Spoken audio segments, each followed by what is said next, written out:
Vale, pues el webinar de hoy surge como resultado de que también potenciado, bueno, tanto por ya lo habréis notado, de que cada vez tenéis más demanda de instalaciones de este tipo, y también con la cantidad de subvenciones que está habiendo, pues cada vez hay más empresas instaladoras que habéis empezado a realizar instalaciones de autoconsumo y nos encontramos prácticamente a diario con asociados que nos llaman y nos preguntan, tengo que hacer una instalación y es la primera, ¿qué tengo que hacer? ¿Cómo la hago? Entonces un poco decidimos pues el realizar un webinar para explicar un poco las cuestiones o pasos a tener en cuenta que se deben seguir para una completa tramitación, que es un poco diferente a lo que estamos habituados de una instalación receptora pura y dura de electricidad, y así de esta manera, como bien comentábamos, el dejarlo grabado para que lo tengáis ahí disponible para consulta o cualquier aclaración que pueda surgir, tener ya, digamos, el material. Por otro lado, bueno, el índice temático un poco es básicamente el seguir o el simplificar o el intentar resumir lo máximo posible, al fin y al cabo, la ventanilla de tramitación de autoconsumo de la Dirección General de Energía.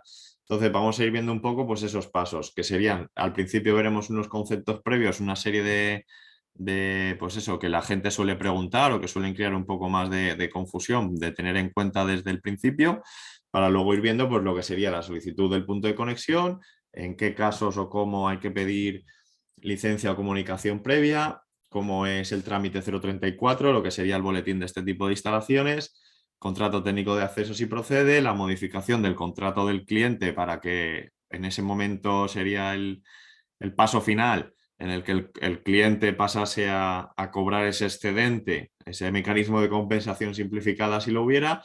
Y por último, una cuestión un poco a tener en cuenta cuando ahora ya se empiezan no sé si a vosotros también se os estará dando el caso, se empiezan ya a realizar autoconsumos colectivos y se añade un poco el tema del contador de generación neta y un poco motivado también de unas reuniones que tenemos periódicas con la distribuidora, pues un poco aclarar también ese procedimiento y nada, todo lo que se salga un poco de lo que serían este índice temático o luego al final abrimos un poco ronda de preguntas y respuestas y demás y todo aquello que podamos ir dar respuesta también en este webinar, en todo lo relacionado con el autoconsumo, pues bienvenido sea para aclarar lo máximo posible. Entonces, al principio, lo que sí, el mensaje inicial que sí que os quería transmitir, o que os queremos transmitir un poco desde la asociación, es que a veces nos encontramos con que el instalador a veces nos dice, jolín, qué complicado lo hacen, tanta burocracia, cuánto papeleo. En el fondo no lo tenéis que ver como una traba, sino como una oportunidad. ¿Por qué? Porque toda instalación de autoconsumo que se pretenda o que vaya a quedar bien tramitada y que realmente el cliente tenga una instalación correcta y administrativamente correcta, que es bastante importante, sí o sí tiene que ser realizada por una empresa habilitada, como seríais vosotros, y como mínimo tendréis que hacer el certificado, ¿vale? Como bien sabéis, por el reglamento de baja tensión no se pueden emitir boletines de instalaciones que no habéis realizado. Por lo tanto, si ninguno de vosotros firma ese tipo de instalaciones, todo ese intrusismo laboral no va a poder ejecutar instalaciones o se van a quedar instalaciones a mitad de tramitar que van a ser muy fácil de detectar y que se pueda poner en comunicación de la Dirección General de Industria. Entonces, debéis de ver sobre todo el certificado de la instalación y demás como el mejor arma que tenéis para luchar contra el intrusismo. Además, si fuese tan sencillo o aquel instalador que pretenda que esto sea, compramos un kit de placas en el Brico de Pot y lo enchufamos a un enchufe, en el momento que eso pase a ser así, que yo creo que no pasará, entonces no importa que existan las empresas habilitadas ni asinen, porque todo el mundo en sus casas haría lo que quisiera y al final pues acabaríamos todos un poco como el personaje este de la foto, ¿vale? Es un poco a nivel un poco humorístico, pero la realidad es esa. Hoy en día también a veces me han preguntado, oye, que he visto que en Alemania que la gente en su balcón cuelga una placa fotovoltaica y la enchufa en un enchufe, que si esto es legal en España, ¿vale? Pues que sepáis que no, ¿vale? Toda instalación eléctrica, toda, sea fotovoltaica, autoconsumo o no, toda tiene que llevar el certificado de un instalador. ¿Vale? ¿Qué más? Conceptos de potencia. Esto es importantísimo, importantísimo que lo tengáis claro y es lo primero que se tiene que tener en cuenta a la hora de diseñar una instalación. Estamos en el momento en el que un cliente nos ha llamado que quiere montar una instalación de autoconsumo porque ha visto que hay mucha publicidad de subvenciones, porque todo el día está leyendo noticias, porque su vecino ha puesto placas y así somos que culo veo, culo quiero. Entonces, ¿qué es lo primero que tenemos que tener en cuenta cuando vamos a diseñar una instalación de autoconsumo? Obviamente, el dimensionarla en base al consumo que tenga esa instalación, ¿vale? Pero aspectos a tener en cuenta es la potencia de ese suministro. Y cuando nos referimos a potencia podemos estar refiriéndonos a diferentes tipos de potencia. Para empezar, en cualquier instalación existente, ¿vale? No tendríamos todavía esta parte del productor, no existiría, esta línea punteada no existiría porque es la que nosotros tendríamos que diseñar y implementar, pero sí que tendríamos un consumidor con un contador, con una instalación, con una potencia contratada, ¿vale? Una cosa es la potencia contratada que tenga y otra muy diferente es la máxima admisible de esa instalación. Cuando vosotros hacéis una instalación nueva de una vivienda, por ejemplo, la potencia del boletín, la potencia instalada o prevista que os piden en el certificado de ese boletín de esa vivienda, ¿vale? Por la definición del reglamento, es la máxima capaz de suministrar una instalación a los equipos, ¿vale? Y esa potencia viene marcada siempre por la máxima que es capaz de soportar el térmico general. Entonces, esa es la potencia que debería aparecer en el boletín y esa es la máxima que se podría contratar. Pero de ahí para abajo se puede contratar la potencia contratada que se necesite, pero la instalación está preparada para soportar esa. Entonces, primera cuestión a tener en cuenta, saber la potencia máxima admisible de la instalación a la cual vamos a pretender conectar esa instalación de autoconsumo. ¿Por qué? Por una cosa de sentido común. Si, por ejemplo, en rojo os he puesto lo que vendría a ser un ejemplo a medida que hacemos esta explicación, estamos en una vivienda que tiene una potencia máxima admisible de 5,75 kilovatios, es decir, es una instalación monofásica con un térmico general de 25 amperios. ¿Vale? De acuerdo que esos son 5.75 kilovatios, ¿no? De potencia máxima admisible. Es la que debería aparecer en esa puesta en servicio de la instalación, en esa máxima admisible de la instalación. ¿Vale? Pues imaginaos que el cliente nos dice, no, es que quiero poner 6 kilovatios porque esto pasa mucho. Tengo el vecino, tengo mi cuñado o mi primo que se dedica a esto o siempre todo el mundo tiene alguien que sabe mucho de todo. Sabemos de todos los temas hoy en día y además con internet, pues más que os voy a contar a vosotros. Y dice, no, me caben 13 placas de 450 vatios, o sea, 5.850 vatios pico con un inversor de 6 kilovatios. ¿Vale? Lo primero que tenemos que tener en cuenta es que si pretendemos inyectar por esa instalación más de 5,75 kilovatios, se debería de cambiar esa derivación individual y ese térmico general para que pueda absorber toda esa potencia la instalación. Esto es una cosa puramente eléctrica, de sentido común.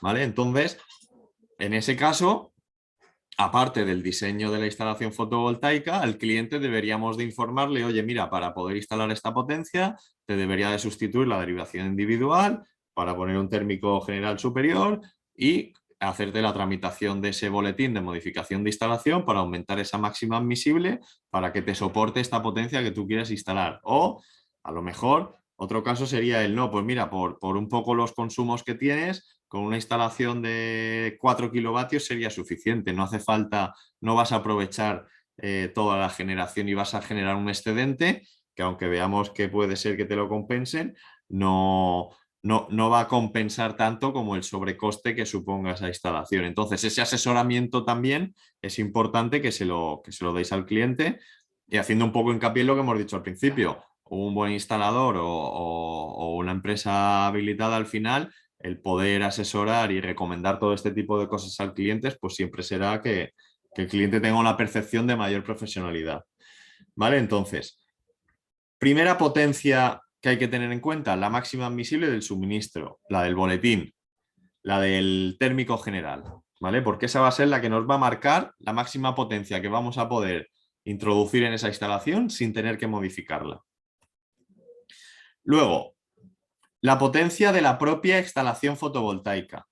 Por definición, en una instalación fotovoltaica, la potencia instalada, cuando hablemos siempre de la potencia instalada de la instalación generadora, siempre vamos a hablar de la del inversor o la suma de los inversores si hubiese más de uno. ¿Vale? Como sabréis, los inversores obviamente pues van por escalones de potencia que no tiene por qué coincidir con la potencia instalada de placas. ¿Vale? Entonces, esta potencia instalada de la instalación generadora, que es la del inversor, es la que nos marca los trámites administrativos. Básicamente es la que nos va a marcar si fuese superior a 10 kilovatios, pues que la instalación tenga que llevar un proyecto, y si fuera superior a 25 kilovatios, que tenga que pasar una inspección inicial o una OCA. ¿Vale? Es como, digamos, la potencia burocrática de la instalación generadora. Ojo, de la instalación generadora, diferente a la máxima admisible de la instalación receptora o consumidora, que es la del boletín de la instalación receptora. ¿Vale? De la instalación generadora, luego toda instalación conectada a la red, ¿vale? Aparte de esa instalación, de esa potencia contratada, que es la que va a aparecer en la factura, el suministro tiene lo que se conoce como una potencia adscrita. Esta quizás sea la menos conocida o la que menos tenemos en cuenta. ¿Vale? El ejemplo más claro y evidente, yo creo, es cuando hacemos una vivienda unifamiliar de obra nueva. ¿Vale? Que normalmente hoy en día, a poquito que tenga unos metros cuadrados mínimos o haya una instalación de aire acondicionado, el reglamento nos obliga a una previsión de cargas mínima de 9,2 kilovatios. Eso quiere decir que el reglamento nos obliga a que esa instalación ya la diseñemos para que como mínimo soporte esos 9,2 kilovatios. Esa sería la potencia del boletín. ¿Vale? Y hacemos una petición de suministro de 9,2 kilovatios, porque es la que nos indica la ITC-BT10 del reglamento. Pero luego en esa vivienda se contratan 4,6 kilovatios porque es suficiente, porque al final vive una persona sola, o porque utilizan pocos equipos, o porque está un poco en casa, da igual el motivo. Suficiente para que no les salte el ICP. Esa diferencia de la potencia adscrita cuando hacéis esa petición de suministro es la potencia cuando la distribuidora os dice los derechos de extensión. ¿Vale? Esos derechos de extensión que se pagan en una petición de suministro es la potencia adscrita, que queda adscrita al suministro. Es como una reserva de capacidad del cable de la red que nosotros hacemos y que vamos a tener disponible para nosotros. ¿Cuánto tiempo?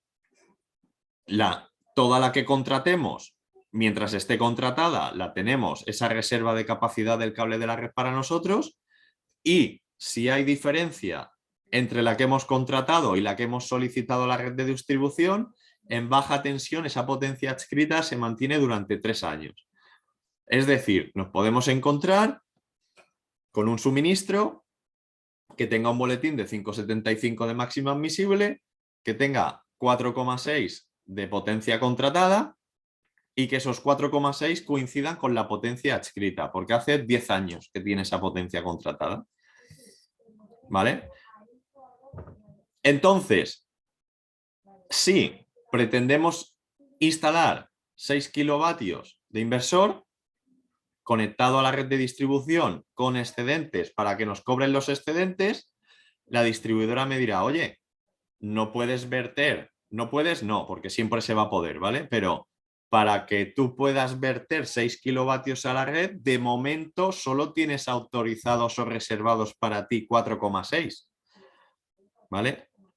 En este caso del ejemplo, habría que hacer un aumento de la potencia adscrita del suministro, pero esa potencia no sería necesario contratarla. Sería únicamente el aumentar esa potencia de derechos de extensión. ¿De acuerdo? Entonces, es otro concepto de potencia diferente, en este caso sería el de estas flechitas de aquí abajo, el del intercambio con la red de distribución. ¿Vale? Y por último, imaginaos que en esta instalación que hemos dicho que pondríamos 13 placas de 450 vatios que suman una potencia de 5,85 kilovatios pico, siempre que se hable de kilovatio pico, con la P esta a continuación de los kilovatios, nos estamos refiriendo siempre a la potencia de placas, ¿vale? Que es diferente a la instalada del inversor, como hemos visto ya. Pues en este ejemplo, si la potencia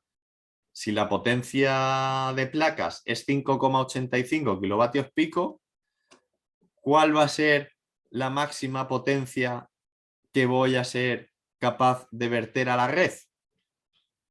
Pues obviamente, por mucho que tenga un inversor de 6 kilovatios, como máximo, si tuviera un 100% de rendimiento, estaría vertiendo, en el caso de que el consumo fuese cero, imaginaos que se van de vacaciones o lo que sea y no hay consumo, como máximo se verterían 5.850 kilovatios a la red de distribución.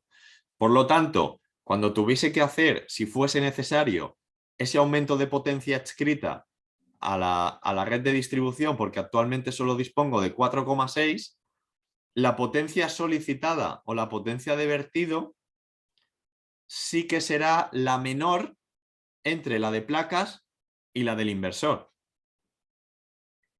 ¿Vale? Podría darse el caso contrario. Podría darse el caso contrario de que instalamos 14 placas, ¿vale? Porque caben o por el motivo que sea. En este caso, si tuviésemos 14 placas de 450 vatios pico, por ejemplo, tendríamos una potencia pico de 6.300 vatios, pero el inversor como máximo sería capaz de generarme 6. En este caso, para hacer ese aumento de potencia adscrita, la potencia que solicitaría a la distribuidora aumentar de derechos de extensión sería 6, porque es la máxima que voy a verter, ¿vale? Entonces, la potencia de vertido tiene que ser igual a la adscrita al suministro, tiene que ser mayor o igual a la que yo voy a verter, ¿vale? Para poder tener esa capacidad de vertido a la red, y la potencia que solicito para verter va a ser la menor entre la del inversor y la de placas. ¿Vale? Entonces, como veis, tenemos 4 potencias o 4 conceptos de potencia que tenemos que tener muy claro a qué nos estamos refiriendo, y lo primero que tenemos que hacer cuando vayamos a ver un cliente es solicitarle una factura, si tiene la puesta en servicio del boletín mejor, porque directamente lo consultaremos, o pregunta del millón. Vale, pero es que la gente normalmente no tiene el boletín porque es que es una vivienda que se ha vendido y no le han dado la documentación de la instalación y solo tienen una factura y solo tienen el CUPS. ¿Y cómo sé yo cuál es la potencia adscrita del suministro? ¿Cómo sé yo cuál es la máxima del boletín? Para poder tener en cuenta todo esto.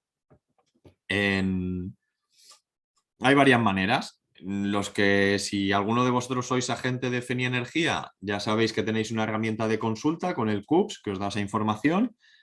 Los que no sois agentes de Fenia Energía, todo usuario que tenga un CUPS a su nombre, en este caso el cliente final, podría darse de alta en la página web de la distribuidora, ¿vale? Que si ya hace poco hicimos también unas charlas y unos webinars, también los tenéis disponibles los vídeos, como darse de alta y demás, en la que todo cliente puede consultar los datos de su suministro. Obviamente el dato del suministro del que dispone la distribuidora es la información del boletín que se presentó en su momento para contratar, y ahí aparece esa potencia máxima admisible del suministro.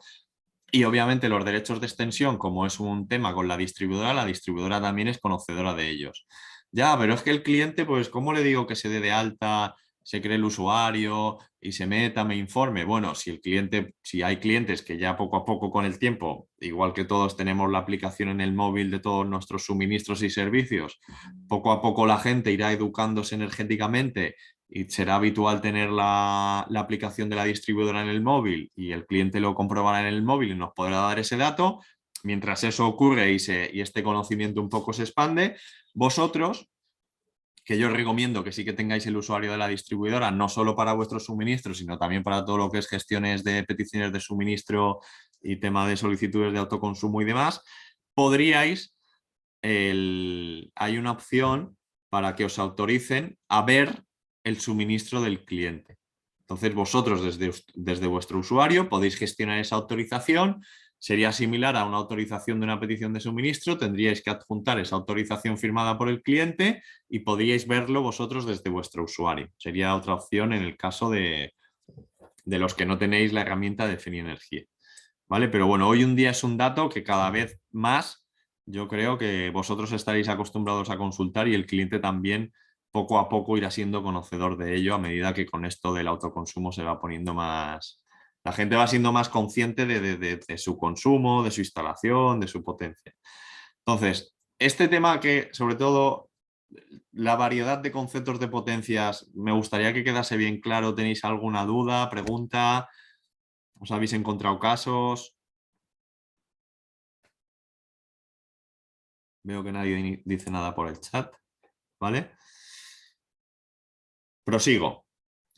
Como os decía, al final, todo aquel que se tenga que enfrentar a la tramitación completa de una instalación de autoconsumo, no hay mejor herramienta que la ventanilla de tramitación. ¿Vale? La ventanilla de tramitación nos va diciendo paso a paso todo lo que debemos hacer. Tenemos disponibles todos los modelos de documentación, tenemos disponible en cada paso, si por ejemplo en la solicitud del punto de conexión con la distribuidora, la documentación que se debe presentar, a qué dirección de correo electrónico se tiene que presentar, aquella documentación que hay modelos de formularios están disponibles para descargarlos, y yo recomiendo que siempre vayáis allí a consultarlo porque está viva, es una página que está viva, se va actualizando, se van cambiando los modelos y formatos a medida que si hay modificaciones de normativas o hay algún cambio, siempre va a estar la información actualizada en esa página, porque a veces nos pasa que nos descargamos un modelo de solicitud de lo que sea, lo tenemos descargado en nuestro ordenador y al cabo de medio año ha cambiado algún dato y tenemos un modelo de formulario obsoleto, ¿vale?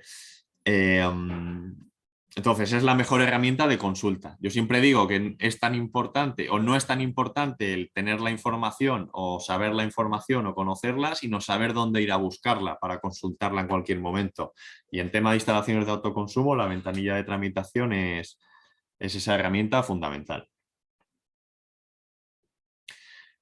Independientemente de los pasos de la ventanilla de tramitación, que si no recuerdo mal de memoria son 16 o 17, no quiere decir, a priori puedes decir, madre mía, 15, 12, 13, 15 pasos. Vaya lo que decíamos al principio, cuánta tramitación esto del autoconsumo, cómo lo han complicado. Nada más lejos de la realidad. Pensad que en la ventanilla de tramitación tenéis todos los pasos que se os pueden dar para todas las casuísticas. ¿Vale? Entonces, normalmente a vosotros, pues dependiendo del tipo de instalación, habrá unos que sí que tengáis que dar y otros pasos que no. De manera muy resumida, siempre vais a tener una solicitud de acceso y conexión si procede, que habrá casos en los que no se tenga que hacer, una tramitación urbanística que ya la comentaremos, que es un tema puramente urbanístico que es más una responsabilidad del cliente, no vuestra como empresa instaladora, pero bueno, que como mínimo yo siempre digo que lo que hablábamos de ser profesionales, debéis de informar al cliente y que luego él haga lo que considere. La ejecución y el boletín de esa instalación, que como veis os lo encuadro en este cuadrito rojo porque sería lo puramente eléctrico de instalación, que os compete a vosotros, que solo podéis hacer vosotros como empresas instaladoras.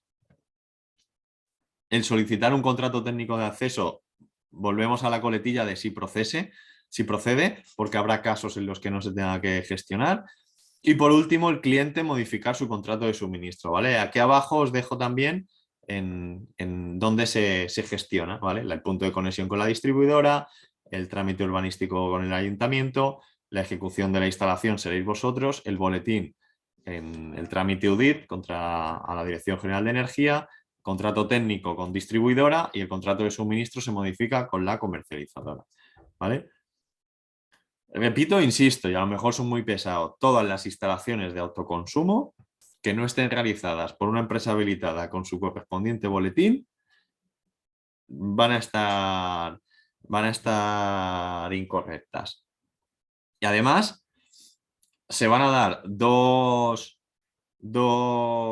cosas que yo considero va a hacer que esto el día de mañana sea muy fácil de controlar. Primera, si todas las instalaciones de autoconsumo conectadas a la red, ya sea red interior del cliente, en algún momento la distribuidora va a decir, oye, que tengo una inyección de energía y no me has tramitado el punto de conexión y demás, porque ahora vamos a ver también la importancia de que toda la información en todos estos pasos fluya correctamente. ¿Vale? La información que se indica en el punto de conexión debe ser la misma que se indique en el boletín, porque luego es la misma que se comunica en el contrato técnico de acceso, es la misma que la distribuidora tendrá comunicada, que le comunicará la comercializadora y que comunicaremos al modificar el contrato. Entonces, si hay alguna divergencia en todo este flujo de información, habrá problemas en la tramitación. Y si esa instalación está conectada y generando y no se ha finalizado de tramitar correctamente, la distribuidora tiene potestad para cortar un suministro si detecta que le están inyectando una potencia y no la tiene registrada esa instalación de generación. Hay que tener en cuenta que aunque el autoconsumo parezca algo muy doméstico y es muy sencillo, a nivel técnico las placas se conectan, generan cuando hay sol, hay un inversor y tenemos electricidad y el concepto eléctrico puede ser muy sencillo, igual de sencillo es detectar que se ha instalado una instalación generadora porque va a haber un flujo de corriente por un contador y va a ser fácilmente detectable.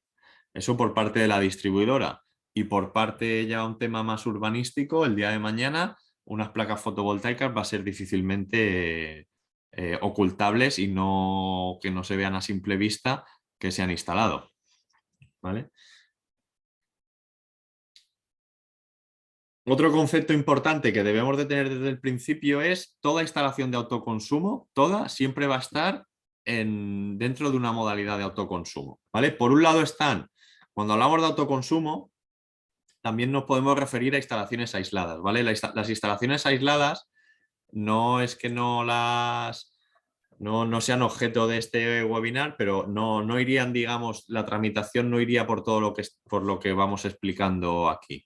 Una instalación aislada, al final, se rige por el Reglamento Electrotécnico de Baja Tensión, ITCBT 40 del reglamento, nos dice cómo deben de hacerse, y al final, una instalación aislada, cuando hablamos de instalación aislada, siempre nos referimos a la que no tiene conexión con la red de distribución. Es decir, que no hay suministro eléctrico de ninguna manera. No vale decir, no es que yo tengo una instalación de autoconsumo y en un momento dado con un seccionador la separo de la red. No, porque la normativa de las instalaciones de autoconsumo deja bien claro que eso es una instalación conectada a red, ¿vale? Dentro de las instalaciones conectadas a red, que es la mayoría de las que realizamos o las que se realizan ahora, toda instalación siempre va a estar en una de estas tres modalidades. Una instalación sin excedentes. Para ser una instalación sin excedentes, siempre va a ser indispensable que exista un dispositivo antivertido. ¿Vale? No vale con decir, no, yo hago una instalación sin excedentes porque es un cliente que tiene mucho consumo y vamos a poner muy pocas placas y toda la energía que genere la va a autoconsumir. Eso no es una instalación sin excedentes. Porque si en la instalación, por el motivo que sea, hay un paro de producción o hay una huelga o hay una avería, da igual, el motivo que sea, y deja de haber ese consumo, si esa instalación está conectada con la red, esa generación instantánea que podamos tener en un momento dado puede verterse a la red. Por lo tanto, ya no sería una instalación sin excedentes y sería una instalación con excedentes. El dispositivo antivertido, con esto también hay un poco de mala información o de desinformación en el mercado. También quizá os encontréis con que los fabricantes de inversores os digan, sí, el inversor lo lleva incorporado internamente para que tú le capas a una potencia o para que si no hay consumo no genere. Bien, Pero ese dispositivo antivertido, que puede ser interno del inversor o un dispositivo externo, ahora lo veremos también, a la hora de tramitar la instalación, a la hora de hacer el boletín de la instalación, deberemos de presentar un certificado de ese dispositivo antivertido. Y el fabricante de ese dispositivo antivertido o de ese inversor, si lo lleva interno, nos tendrá que poder certificar todo lo que nos pide el reglamento, que lo veremos más adelante. He visto por ahí que, si no me equivoco, Ricardo, que levantabas la mano. No sé si tienes alguna duda o pregunta. Si quieres escribir por el chat o... ¿Vale? Si no, prosigo. Vale, entonces, instalación sin excedentes. Siempre habrá una instalación de un dispositivo antivertido y ese será obligatorio ese certificado a la hora de tramitar la instalación. Y luego, dentro de las instalaciones con excedentes, hay dos casos. Con excedentes acogido a la compensación simplificada, el que esos excedentes que tenga la instalación se los paguen al cliente, o no acogida a compensación. Y vosotros diréis, ¿y qué sentido tiene tener una instalación con excedentes y que el cliente no le paguen la compensación? Pues esto sería el caso de que ese excedente no se quiera cobrar la compensación simplificada y se quiera vender a pool, como si se fuese un generador, una instalación de producción pura y dura. Pues eso se podría hacer. Pero para hacer eso, el titular de la instalación de generación se tendría que dar de alta en el registro de productores y sería una actividad económica. Debería dar de alta la actividad económica como productor de energía eléctrica y las obligaciones fiscales que conlleven de esa actividad económica. Leo una pregunta. Una consulta respecto a la instalación de autoconsumo aislada se tramita con el trámite del 001, exacto, y se agrega al grupo de tramitación el G según corresponda, ¿verdad? Efectivamente, al final lo que vamos a tener es en un autoconsumo aislado, siempre vamos a tener esta instalación generadora, digamos, va a ser una instalación que genere electricidad a una instalación consumidora, ya sea una vivienda, ya sea una casa de aperos, ya sea un bombeo o un pozo de agua, lo que sea, cualquier tipo de instalación. Entonces, por un lado, ¿cómo se tramita esta instalación? Pues como una instalación eléctrica, un trámite general de baja tensión, la actividad o uso de esa instalación, esa letra A del boletín será el uso de la instalación, si es vivienda, si es un bombeo, si es un almacén agrícola, si es lo que sea, esa será la actividad principal y dentro de las instalaciones específicas se indicará que existe una instalación generadora fotovoltaica o el grupo, no sé si son ahora de memoria estos que indicas aquí, me imagino que sí, se indicaría. Y en ese esquema unifilar, pues aparecería dibujado el circuito de generación. Así es como quedaría, digamos, legalizada esa instalación generadora aislada de autoconsumo. ¿Vale? En el caso de la instalación conectada a red, existe el trámite específico de instalación generadora conectada hasta 100 kilovatios de potencia, el trámite 034. ¿Vale? Entonces, toda instalación de autoconsumo siempre va a estar en uno de estos tres tipos. Y es importante, desde el inicio de la tramitación, saber en qué grupo nos vamos a encontrar. El código de autoconsumo. ¿Vale? El código de autoconsumo también lo tenéis en la ventanilla de tramitación en el paso 1. Esto está copiado y pegado de ahí literalmente. ¿Cómo solicitarlo? Se puede solicitar directamente por email. Aquí tenéis los emails de las diferentes distribuidoras, ¿vale? Indicando el CUPS del suministro asociado, la modalidad de autoconsumo, es decir, una de las tres modalidades que acabamos de ver, y el tipo de autoconsumo, se va a ser individual o colectivo. En el caso de solicitarlo por email, nos contestarían por correo electrónico informándonos del CAU, perdón, el código de autoconsumo de esa instalación de autoconsumo. Otra manera de solicitar en el caso de la distribuidora de distribución es a través de este área privada que comentábamos, donde se puede consultar la potencia del suministro y demás. Pues a través de este área privada también hay una opción para solicitar el CAU y en la propia guía de la propia ventanilla de tramitación tenéis un enlace a una guía de cómo solicitar el CAU con pantallazos de la aplicación, ¿vale? Entonces, ya entraríamos dentro del acceso y conexión. Voy un momento a esta, ¿vale? Antes de empezar estos pasos de tramitar la instalación, o sea, todavía estamos en la fase de diseño, en la fase de que hemos ido a ver a un cliente para hacerle un presupuesto. Pues cosas que hay que tener en cuenta. La potencia, efectos de boletín, si habría que hacer un aumento de potencia máxima admisible, si habría que aumentar la potencia escrita, si es necesario realmente poner esa potencia de más para o no y así no tener que hacer estos trámites que comentamos, qué modalidad de autoconsumo, si va a ser con excedentes o sin excedentes. Si va a ser sin excedentes, sabremos que tendremos que ir al mercado a buscar ese dispositivo antivertido que nos certifique según el reglamento, de cara a hacer nuestro presupuesto. Por eso lo he puesto en consideraciones previas, ¿vale? Ahora entraríamos en la primer paso de solicitud de acceso y conexión, ¿vale? Aquí no os he puesto qué formularios hay que presentar y demás, porque lo tenéis en la ventanilla de tramitación, en este caso en el paso 2, ¿vale? ¿En qué casos sí que tenemos que hacer esta solicitud de permiso y conexión? ¿Vale? Para que os hagáis una idea, en la solicitud de permiso de acceso y conexión viene a ser la petición de suministro de la instalación de generación. ¿Vale? Yo sé que a veces es difícil de entender el que mucha gente dice, pero si ya hay un CUPS y ya hay un contador y solo estoy conectando 4 placas para 3 kilovatios y para qué tengo que hacer un trámite con la distribuidora y que además ahora veremos que cuesta un dinero y demás, ¿vale?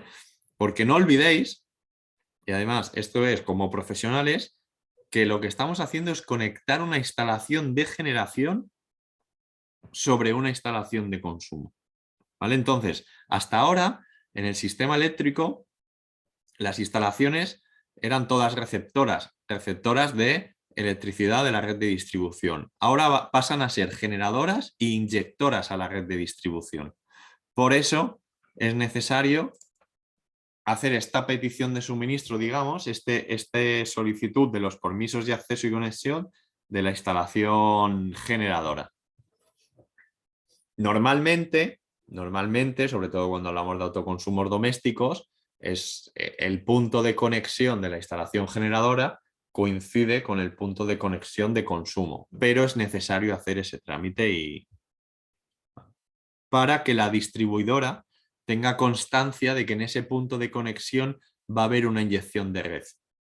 Si no se hiciera y la distribuidora detecta que hay una inyección en ese punto, tiene potestad, porque así lo indica la normativa, de cortar el suministro, de consumo. Cortar el suministro y decirle al cliente, escucha, en tu punto de conexión, el responsable de ese punto de suministro es el cliente, veo que tengo una inyección de red que me está provocando, no la tengo detectada, no la tengo en ningún momento, nadie me ha pedido un punto de conexión en ese punto, corto el suministro por seguridad hasta que me digas qué pasa ahí. Porque la distribuidora no sabe si hay una instalación de autoconsumo o es que hay una avería o un retorno de tensión o lo que sea. Puede ser algo peligroso, ¿vale? Para que entendáis que es importante el hacer las cosas bien para todos. Entonces, ¿cuándo no es necesario la normativa de autoconsumo? Cuando se definió, para intentar simplificar, dijo, bueno, pues en determinados casos que no sea necesario solicitar este punto de conexión. ¿Cuándo? Cuando es una instalación sin excedentes, insisto, en esa instalación sin excedentes deberá de cumplir lo del certificado según la ITCBT 40. La ITCBT 40 del reglamento se modificó con el Real Decreto de Autoconsumo, es decir, se modificó en abril del 2019. Muchos de vosotros seguramente desde abril del 2019 no os habéis comprado un reglamento nuevo o no habéis consultado el reglamento vía BOE por internet o demás. Que sepáis que se modificó la ITCBT 40 y en el reglamento dice que cuando hay una instalación sin excedentes, ese dispositivo sin excedentes deberá cumplir con un anexo de esta ITCBT 40 y presentar un certificado de ese dispositivo antivertido que el fabricante nos deberá proporcionar. Si el fabricante del inversor, por mucho que os diga, sí, que el inversor corta la inyección y demás, vale, muy bien. ¿tienes el certificado que cumpla con esto que ahora veremos más adelante? Si no, buscad otro modelo. O si no, haced la instalación con excedentes, ¿vale? Para evitaros esta complicación, ¿vale? Porque a la hora de tramitar el boletín de la instalación, si marcáis y habéis tramitado la instalación como una instalación sin excedentes, será obligatorio presentar ese certificado. Y las instalaciones en suelo urbano de potencia instalada de menos o igual a 15 kilovatios, potencia instalada. La que marcará esta potencia de 15 kilovatios es la del inversor. Ya lo hemos visto antes. Esa es la potencia instalada y la que marca es la potencia a efectos de trámites administrativos. Pues aquellas de menos o igual a 15 kilovatios en suelo urbano también están exentas de solicitar el permiso de acceso y conexión. Si os fijáis, es equivalente a las peticiones de suministro en urbano de menos de 15 kilovatios, que aunque hay que hacerlas, son de contestación automática. El sistema automáticamente las contesta y automáticamente nos generan un CUPS con la potencia que solicitamos en urbano, ¿vale? Pues aquí vendría a ser equivalente. La instalación de generación se considera que hasta 15 kilovatios en urbano, pues se puede asumir esa potencia que le podamos inyectar. Cuando no estemos en estas situaciones, siempre solicitud de acceso y conexión, ¿vale? Insisto, ventanilla de tramitación, tenéis en el paso 2 la documentación que se tiene que presentar y al correo electrónico que se tiene que enviar. Lo tenéis aquí también indicado. Hay un formulario, de manera muy resumida, hay un formulario para las instalaciones de menos de 10 kilovatios. Existe un formulario abreviado, por lo tanto habrá un formulario diferente para instalaciones de menos de 10 y otro para instalaciones de más de 10 kilovatios. Autorización de, como en una petición de suministro, autorización del cliente a realizar esa petición en su nombre. ¿Los certificados antivertidos se tienen que actualizar cada cierto tiempo? Me preguntan desde el chat. En principio no. Si no se modifica la potencia de antivertido, no.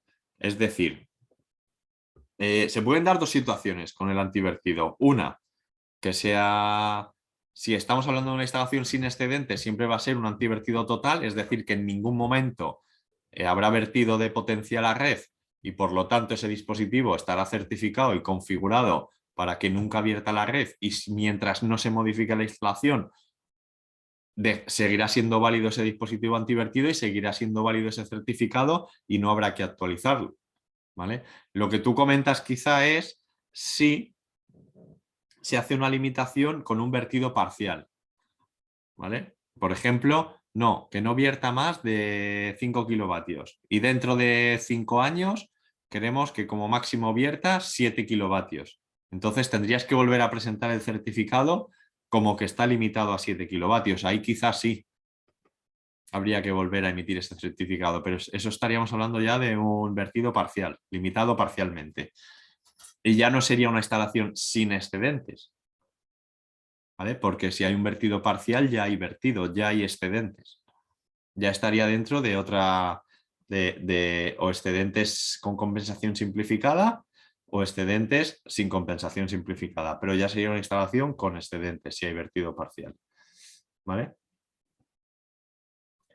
Entonces, prosiguiendo con la documentación de la solicitud de acceso y conexión, nos habíamos quedado en la autorización del cliente si procede, plano de emplazamiento, esquema unifilar, en el esquema unifilar ubicando los equipos de medida, en el caso de que solo haya el equipo de medida de suministro, el CUPS de consumo, pues hay que indicar dónde está, y en el caso de, ya lo veremos también al final, en el caso de un autoconsumo colectivo, por ejemplo, o un autoconsumo a través de red, como es necesario colocar un contador que mida la energía neta generada, este contador, su ubicación debe cumplir lo mismo que un contador de consumo y habría que marcar en este esquema y en este plano de planta donde irían estos equipos de medida.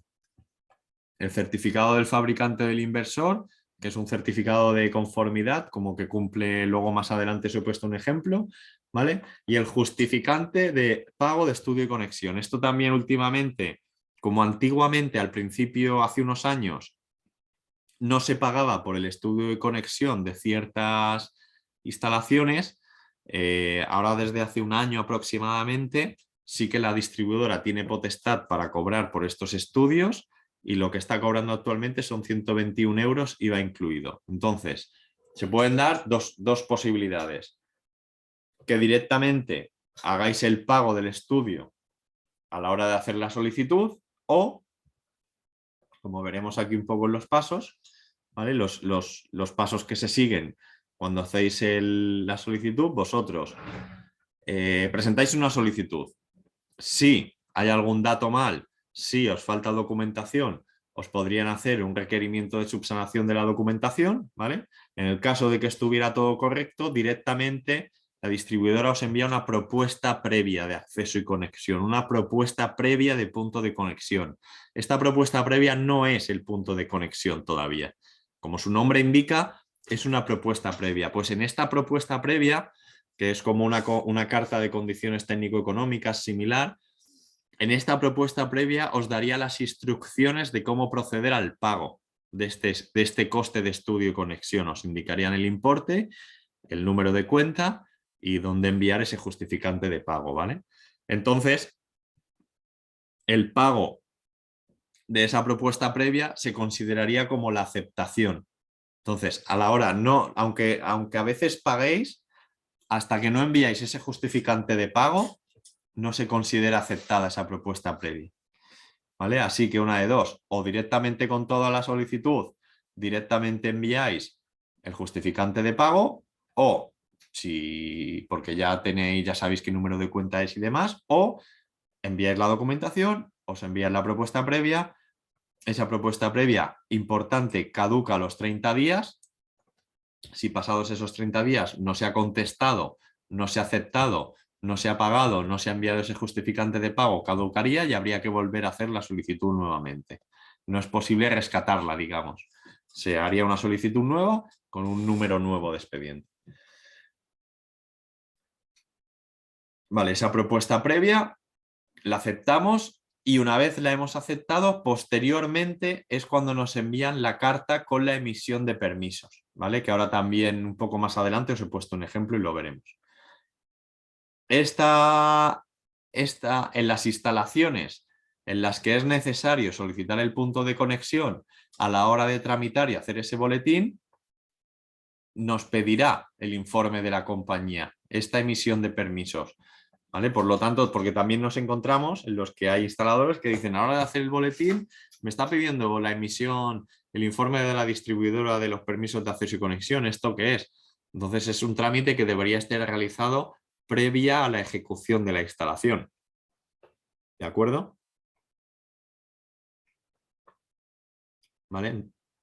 El siguiente paso, ¿vale? Ya tenemos ya hemos hecho la solicitud de permisos de acceso, ya tenemos los permisos de acceso. El tema urbanístico, tema de licencia de obra o comunicación previa. ¿Vale? Vuelvo un segundín para atrás para haceros hincapié en que como empresas instaladoras, vosotras tenéis potestad para ejecutar una instalación eléctrica, sea de una instalación fotovoltaica. De hecho, repito, y a lo mejor soy muy pesado con este tema, solo una empresa instaladora habilitada puede realizar una instalación fotovoltaica. Si tenéis gente que diga, no, es que he comprado los materiales y yo me he hecho la instalación, porque he visto vídeos de YouTube que lo dicen así, y luego he pedido que he contactado con un ingeniero o con un instalador y me ha firmado el boletín. Eso es ilegal. No se puede firmar un boletín de una instalación que no habéis realizado vosotros. ¿Vale?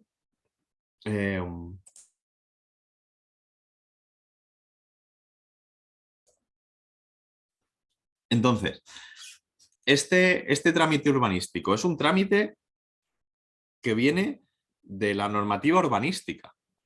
O sea, no tiene nada que ver con industria, no tiene nada que ver con la Dirección General de Energía, no tiene nada que ver con si hay subvención o no, no tiene nada que ver con Endesa, no tiene nada que ver con la distribuidora. Es una cuestión puramente urbanística. El responsable de cumplir una norma urbanística es el dueño de la propiedad. Esto es como el que se quiere hacer un porche en un patio y lo hace sin pedir licencia al ayuntamiento. Es responsabilidad suya.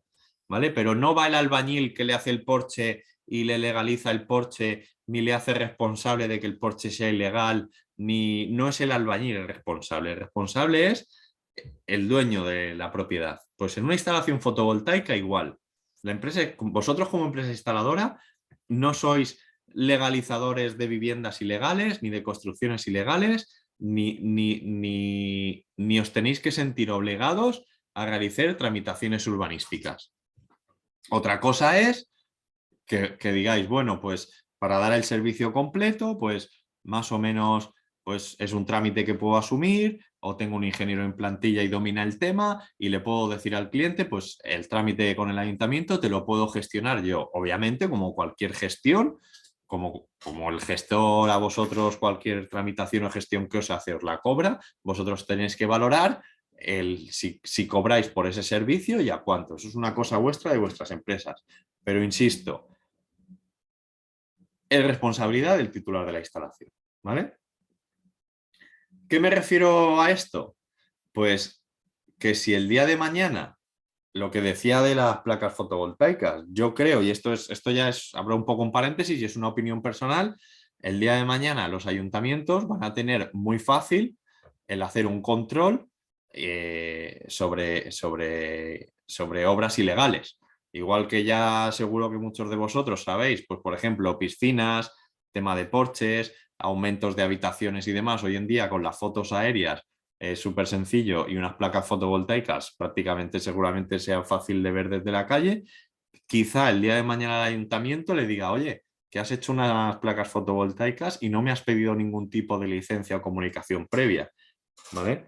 Pues eso no va a ser culpa vuestra o no, o la culpa no va a ser de que vosotros no hayáis hecho ese trámite, ¿vale? Vosotros, como profesionales, considero que debéis informar al cliente, oye, que sepas que una instalación fotovoltaica estamos añadiendo unos elementos sobre el tejado del edificio, hay un tema de pesos, de estructura, y por las normas urbanísticas, pues requiere de una licencia o comunicación previa. Yo, si quieres, te lo gestiono, o yo no te lo gestiono, pero trabajo con un arquitecto que te puedo poner en contacto con él y si quieres, o si tienes tú alguno de confianza, que te lo tramite y gestione directamente, ¿vale? Eso ya a vuestro, dependiendo de vuestra empresa y de la capacidad que vosotros tengáis, ¿vale? Pero no, insisto, la obligatoriedad y responsabilidad es del propietario de la instalación. Ahora bien, ¿qué tipo de tramitación hay que realizar? Vamos a separar en dos tipos. Cuando son instalaciones directamente sobre la cubierta de un edificio o instalaciones que se ejecuten directamente sobre el terreno. Cuando es sobre la cubierta de los edificios, la Ley de Urbanismo de Baleares, insisto, Ley de Urbanismo de Baleares, esto es lo que aplica aquí en Baleares. A lo mejor si hicierais trabajos en otra comunidad autónoma sería diferente. O a veces pasa de que un distribuidor de material o el responsable de una marca que os da alguna charla comercial trabaja en otra comunidad autónoma y os pueda dar otro mensaje diferente porque esté habituado a lo que hay en otra comunidad autónoma. Lo que dice la Ley de Urbanismo de Baleares, y la Ley de Urbanismo de Baleares no es Endesa, no es el Ayuntamiento, no es Industria, no es la Dirección General de Energía, no es Asinem, es el Gobierno balear. La Ley de Urbanismo dice que toda instalación fotovoltaica sobre la cubierta de un edificio irá con el régimen de comunicación previa. Es decir, para fomentar la instalación de placas fotovoltaicas sobre los tejados, la Ley de Urbanismo simplifica la tramitación a una comunicación previa. Sobre cubierta, ¿vale? Vale, me preguntan que si se puede tramitar la parte urbanística sobre obras ya ejecutadas. Es una incongruencia.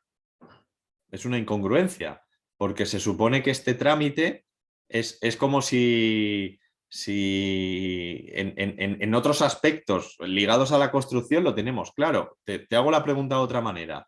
¿Te construirías una casa sin tener una licencia de obra del ayuntamiento? Bueno, pues hay gente que lo hace y son construcciones ilegales y luego pues puede haber ahí unas acciones urbanísticas y demás, pero el responsable de eso no es el albañil que haga esa vivienda, es el propietario. que se la ha hecho. Pues aquí igual, se supone que no se podría empezar la instalación fotovoltaica sin que existiera esta tramitación urbanística. Pero vosotros no sois los responsables y entiendo que vosotros no os encontraríais en la tesitura de decirle al cliente, ¿tienes ya los permisos urbanísticos? No, es que hasta que no los tengas yo no empiezo la instalación. Vosotros no tenéis por qué saber si los tiene o no. Porque es responsabilidad del propietario. ¿Vale? El realizar la tramitación a posteriori, por ejemplo, en Palma, te piden junto con la memoria un poco que se debe adjuntar en la comunicación previa, te piden fotos del estado actual o del estado previo antes de instalar las placas. Si ya están instaladas, a ver cómo consigues una foto. Igual la puedes sacar de Google Maps medianamente y demás, pero ya son complicaciones. ¿Vale? Entonces, si se ha hecho una instalación fotovoltaica sin hacer ese trámite urbanístico, pues que se lo haga la empresa que le ha hecho esa instalación fotovoltaica. Porque habría que ver si quien ha hecho esa instalación es una empresa habilitada y con los conocimientos necesarios para ejecutar este tipo de instalaciones. Por eso lo que os decía al principio, con instalaciones en viviendas o reformas y demás, es más difícil controlarlo. Con las instalaciones de autoconsumo, para bien de vosotros, el conocer esta tramitación, cuanto más la conozcáis y más práctica adquiráis, mejor para vosotros porque os estáis quitando competencia del mercado y el que haga las cosas mal va a ser muy fácilmente detectable. De hecho, nosotros en Asinen hemos hecho comunicaciones a industria de varias instalaciones de clientes que nos han llamado, incluso con presupuestos de empresas instaladoras que hemos visto que no estaban dadas de alta en industria y lo hemos puesto en conocimiento de la administración. Y suponemos que eso habrá acarreado en sanciones a esas personas o esas empresas. ¿Vale? Entonces, sobre cubierta, comunicación previa. Aquí viene un poco la problemática. La comunicación previa es un trámite urbanístico que la competencia urbanística es del ayuntamiento y cada municipio, cada ayuntamiento tiene su trámite, su formulario, su trámite y su manera de realizarlo. Entonces, a medida que vayáis trabajando en vuestros municipios o donde tengáis más volumen de trabajo, pues acabaréis teniendo de por mano este tipo de formularios. En el caso de Palma, que es un poco el más... Al final muchos ayuntamientos acaban cogiendo lo mismo que hace Palma, copian un poco lo que pide Palma por capacidad. Cuando se hace una comunicación previa por una instalación fotovoltaica se le llama comunicación previa compleja. En una comunicación previa, lo que tiene de beneficioso respecto a una licencia de obra es que tú tienes que presentar una documentación y no tienes que esperar una respuesta del ayuntamiento. Tú puedes empezar directamente, no recuerdo en el caso de Palma si es a los 5 o 15 días de hacer la comunicación previa. Entonces, un poco respondiendo también a la pregunta que nos hacían, este trámite urbanístico debería estar realizado, no recuerdo si eran 15 días en Palma, con 15 días de antelación a empezar la instalación.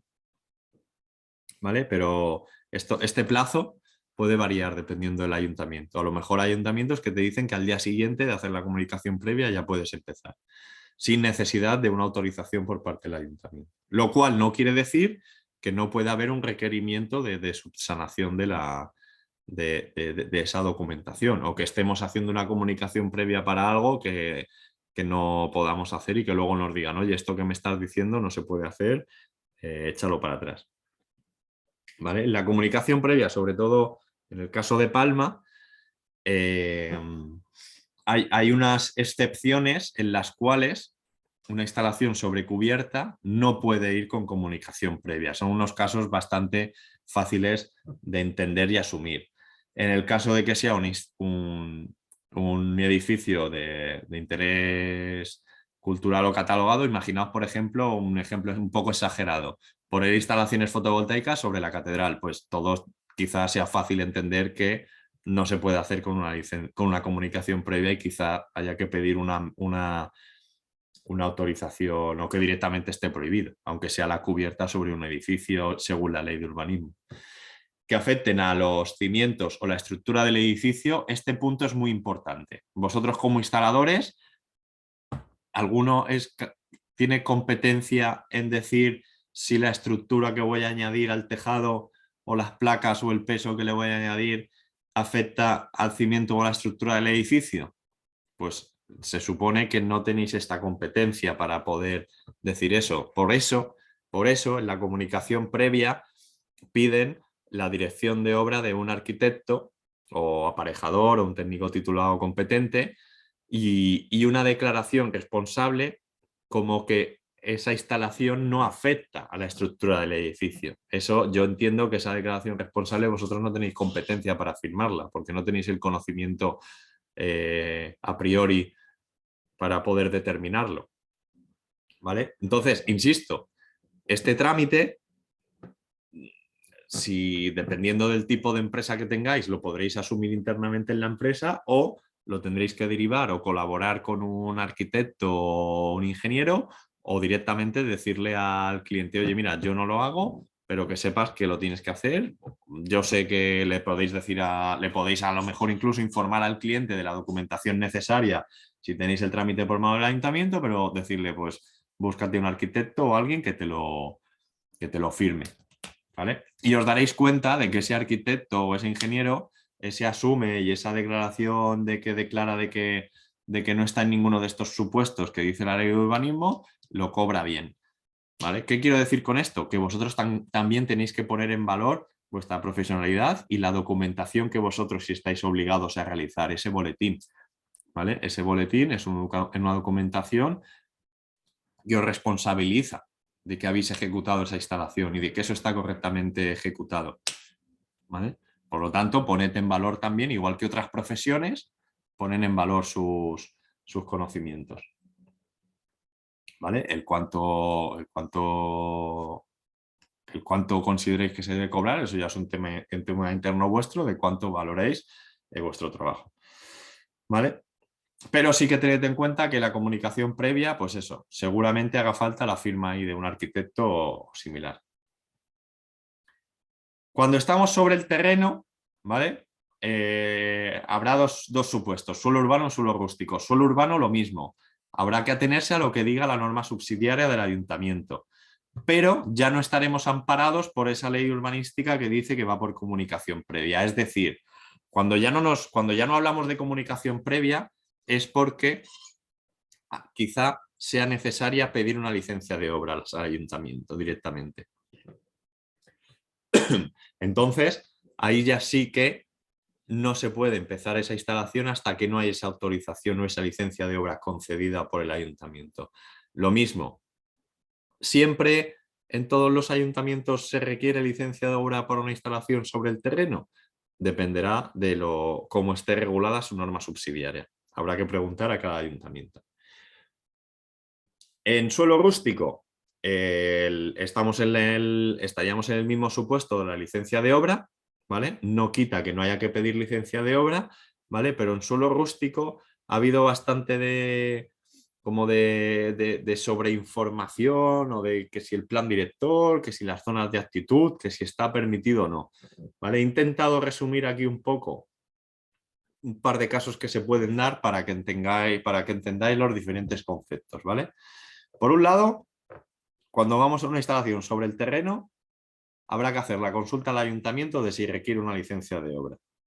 ¿Vale? Os pongo un ejemplo. Imaginaos una casa con terreno, ¿vale? Y se quiere hacer una pérgola para aparcar un coche. Una pérgola sin placas solares, una estructura metálica o una caseta de obra para aparcar un vehículo. ¿Pensáis que debería haber una licencia de obra para hacer esa construcción? Todos entendemos seguramente que eso requiere una licencia de obra. Pues lo mismo, al final, aunque sean unas placas fotovoltaicas sobre el terreno, se está añadiendo una estructura sobre el terreno. Entonces, dependiendo de la norma urbanística, habrá que pedir una licencia de obra o no. ¿Por qué? Porque a lo mejor eso computa como volumen de ocupación.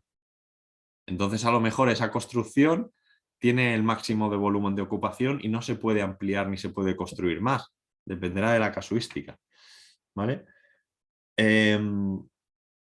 Lo que sí dice la ley de cambio climático es que las instalaciones destinadas a autoconsumo, ojo, autoconsumo, no a parques fotovoltaicos de instalaciones de producción, de parques generadores de inyección a red y venta, no, de autoconsumo. En edificios o instalaciones legales, obviamente, en suelo rústico, no están sujetas a la declaración de interés general. ¿Vale? Entonces, seguramente habrá que pedir licencia de obra, pero no habrá que pedir el interés general como si marcaba, dependiendo de la zona, estos mapas de aptitud. ¿Vale? Los mapas de aptitud ya han quedado un poco en... Esos mapas de aptitud prácticamente solo aplican a las instalaciones de producción puras y duras, ¿vale? No a las de autoconsumo. ¿Vale? Porque como veis, una instalación de autoconsumo en suelo rústico, en edificación legal, no requiere del interés general. Sí, por cuestiones energéticas, porque da sombra, porque no tiene buena orientación, paisajísticas, urbanísticas, porque la norma del ayuntamiento prohíbe la instalación de placas solares sobre la cubierta, por ejemplo, en Sóller, en según qué zonas y en según qué puede haber ciertas restricciones a que se debe mantener visto la teja árabe. O patrimoniales, porque es un edificio catalogado o de bien de interés cultural. Si por alguno de estos motivos no se puede hacer la instalación sobre la cubierta porque alguna normativa nos lo prohíbe, esa instalación se puede hacer sobre el terreno, y la instalación sobre el terreno a efectos legales se considerará como una instalación encubierta, siempre y cuando no ocupe, aquí me he equivocado, perdonad, he puesto 220 metros cuadrados, son 200, esto os lo corregiré, ¿vale? Son 200 metros cuadrados, que no ocupe más de 200 metros cuadrados esa instalación fotovoltaica, ¿vale? Dos cosas, no computará urbanísticamente en cuanto al parámetro de ocupación, siempre y cuando venga de una instalación que sea imposible hacer sobre la cubierta. Si estamos en una instalación en la que directamente la proyectamos sobre el terreno, porque el cliente no la quiere sobre el tejado por el motivo que sea, ahí ya no estaríamos en este supuesto, ¿eh? Y sí que computaría urbanísticamente, parámetro de ubicación. O habría que ver qué dice la norma urbanística de ese ayuntamiento. ¿Vale? Y obviamente seguiría teniendo que existir esa licencia de obra con el ayuntamiento, independientemente de la ocupación o no. Y aparte, esa instalación que se puede hacer sobre el terreno de la potencia equivalente a la que hubiésemos instalado en el tejado, ¿vale? Tendría la consideración de instalación sobre cubierta. ¿Vale? Por lo tanto, como esa instalación que la norma me impide hacer sobre la cubierta la puedo instalar sobre el terreno, tiene la consideración de instalación en cubierta, ese caso sí que iría por comunicación previa, porque a efectos legales sería como una instalación encubierta. ¿Vale? Es un poco enrevesado todo esto, pero bueno, cuando se os dé la situación, siempre lo ideal el hacer la consulta al ayuntamiento para ver en qué casuística nos encontramos. O si no, obviamente, pues nos podéis consultar a nosotros. ¿Vale? Pues esto sería para que lo tengáis un poco en cuenta a nivel urbanístico. Pasamos ya tenemos el punto de conexión, hemos hecho el trámite con el ayuntamiento, tenemos todos los permisos y demás, ejecutamos la instalación, la montamos y hacemos el boletín, el trámite 034 de UDIT. ¿Vale? También el que no lo conozca, también en el paso 6 de la ventanilla de tramitación, pues está el enlace directamente. Como cualquier trámite UDIT tiene una guía de tramitación con la documentación que se tiene que presentar. Los documentos también se pueden descargar del trámite 034, los documentos en los que existe un modelo. ¿Vale? ¿Qué documentos van a ser estos? El certificado de la instalación, el que siempre firma el instalador. En este certificado de instalador, si los que ya habéis tramitado alguna o cuando si os toca hacer alguna de la tramitación, veréis que os pide la modalidad de autoconsumo, si hay contador de generación neta, si hay autoconsumo colectivo. Esos datos deben de coincidir con los datos que hayamos dicho en la solicitud del punto de conexión con la distribuidora. Obviamente deben de ser coherentes y debemos de saber qué estamos informando en ese certificado de esa instalación y en esa memoria técnica de diseño, ¿vale? Porque la memoria la rellenaremos nosotros como instaladores cuando sea una instalación de 10 o menos kilovatios, ¿vale? Si es de más de 10 kilovatios, pues ya habrá un proyecto de un ingeniero con un certificado de dirección de obra Y si es de más de 25 kilovatios, la instalación de autoconsumo tendrá que llevar una OCA inicial, ¿vale? ¿Por qué más de 25 kilovatios OCA inicial? Porque el reglamento dice que una instalación a la intemperie se considera como local húmedo o mojado. Entonces, una instalación fotovoltaica obviamente está a la intemperie, se considera local húmedo o mojado y el reglamento dice que una instalación de más de 25 kilovatios de locales húmedos y mojados deben de llevar una OCA inicial. ¿Vale? Por eso un autoconsumo de más de 25 kilovatios debería haber esa inspección inicial. Certificado del fabricante del inversor, que es ese certificado que ahora os mostraré de conformidad. No es el certificado del dispositivo antivertido, que si tramitamos una instalación sin excedentes, ya hemos dicho antes que se deberá presentar este certificado del dispositivo antivertido, que ahora comentaremos también un poco más en profundidad.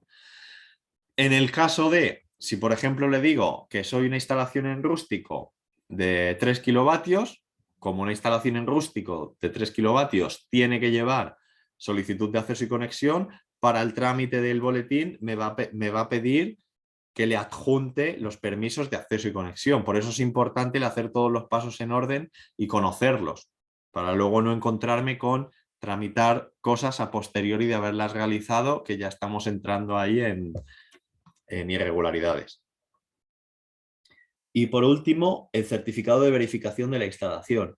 No confundir el certificado de verificación de la instalación con el propio certificado de la instalación. El certificado de verificación de la instalación es un modelo de certificado que ahora os lo mostraré también, que hay una serie de medidas de armónicos que debemos de tomar y anotar, ¿vale? Entonces, os he puesto aquí de aquellos documentos que existen modelos, pues para lo que veáis, para que veáis en el fondo, en la cabecera del documento, os identifica de qué documento estamos hablando. Aquí se ve claramente que es el certificado de instalación de generación. Este es el certificado del instalador. Esto es lo que a veces se conoce como el CIE, el certificado de instalación eléctrica.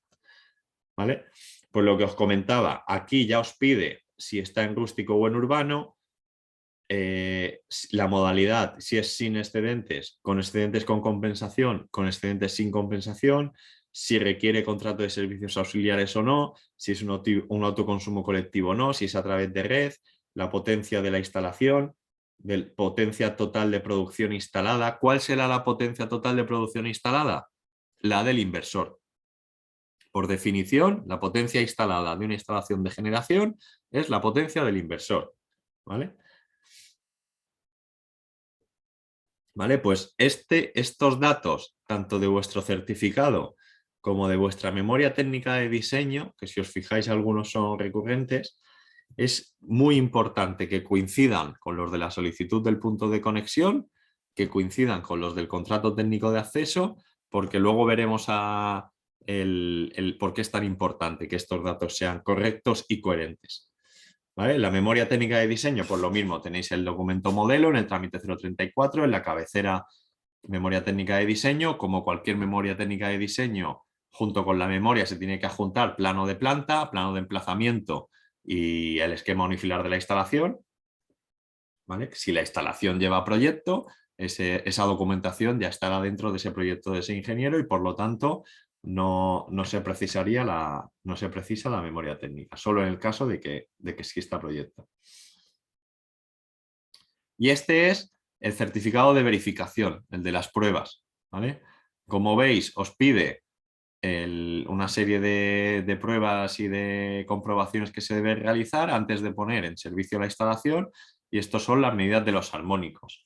Toda empresa instaladora habilitada tenéis la obligación de disponer de unos medios técnicos. Si tenéis la categoría especialista de empresa instaladora de instalaciones generadoras, uno de los equipos es un analizador que debe de medir los armónicos. Por lo tanto, no deberíais de tener problema con el manual del equipo. Al final es conectar el equipo como si fuera un batímetro con lectura de tensión y de intensidad, y tenéis en el manual de instrucciones del equipo, os explicará cómo hacer la medida de estos armónicos y no tiene mucha complejidad. ¿Vale? Aparte, obviamente, de la medida de la resistencia a tierra, que la pide en el certificado, y un par de datos más que os pide este certificado. ¿Vale? Firmado por el instalador. Entonces, es imposible o no debería haber, no habrá ninguna instalación legal sin que exista que no haya sido instalada por un instalador y sin que emita el certificado y la verificación de pruebas. ¿Vale? Veo una pregunta que me dice, para calcular la previsión anual de energía en la memoria, ¿hay algún software específico? Muchas gracias. Bueno, no era un poco... vale, lo que está preguntando es que dentro de la memoria, si no voy mal...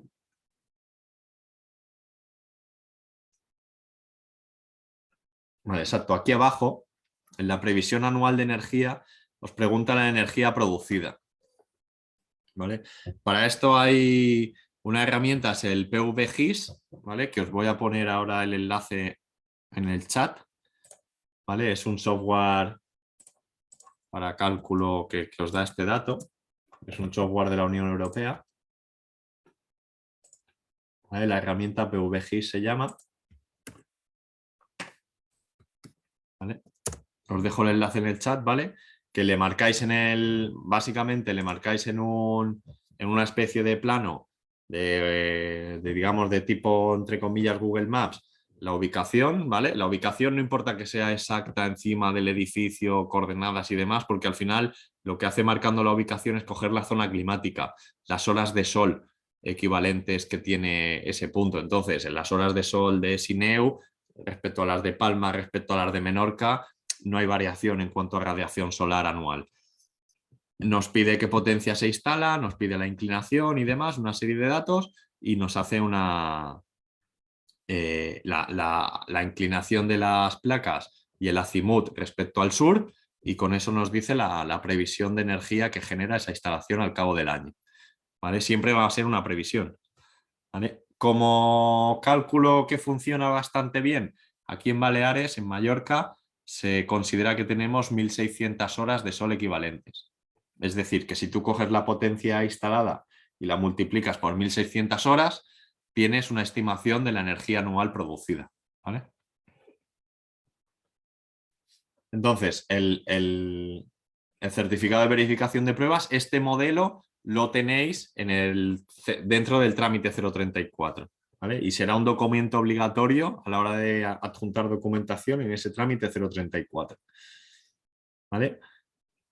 En el caso de que la instalación, pues como aquí cuando la tramitemos, la habremos marcado que es una instalación en rústico o en urbano de más de 15 kilovatios de potencia instalada, a la hora de tramitarla dirá, web, esta instalación es obligatorio pedir el informe a la compañía de acceso y conexión, ¿vale? Pues el documento que nos pide adjuntar es esta carta, esta sería esa emisión de permisos que hemos visto en unas diapositivas antes, ¿vale?